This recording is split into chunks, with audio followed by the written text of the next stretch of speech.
நெல்லை மாவட்டத்தில் பெய்த தொடர் கனமழையால் உயிரிழந்தோரின் எண்ணிக்கை 15ஆக உயர்ந்திருப்பது தெரியவந்துள்ளது. கூடுதல் தகவல்களை வழங்க இணைகிறார் செய்தியாளர் மோகன். வணக்கம் மோகன், இது தொடர்பான முழு விவரங்களையும் பதிவு செய்யலாம். வணக்கம். பார்த்தோமானால் 2 நாட்களாக பெய்த தொடர் கனமழை காரணமாக நெல்லை மாவட்டத்தில் தாமிரபரணி ஆற்றில் வெள்ளமானது பெருக்கெடுத்து ஓடியது. இதைத் தொடர்ந்து நெல்லை மாவட்டத்தில் எல்லா இடங்களிலும் வெள்ளமானது சூழ்ந்தது. இதைத் தொடர்ந்து பார்த்தோமானால் 15 இன்று வரை 15 உடல் வெள்ளத்தில் இருந்து மீட்கப்பட்டுள்ளது.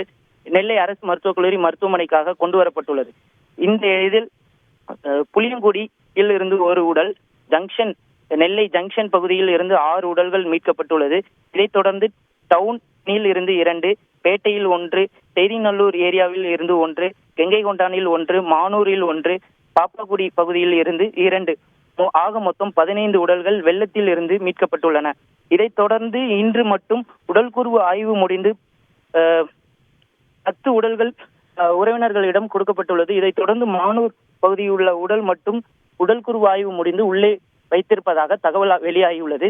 இந்த உடல்கூறு ஆய்வானது மாலை 6 மணி நேரம் வரைக்கானது 9 உடல் மட்டுமே மீட்கப்பட்டுள்ளதாக தகவல் வெளியாகியிருந்தது. தற்பொழுது 15ஆக எண்ணிக்கையானது கூடியுள்ளது. விவரங்களுக்கு நன்றி மோகன். செய்திகளை உடனுக்குடன் தெரிந்து கொள்ள உடனே சப்ஸ்கிரைப் பண்ணுங்க.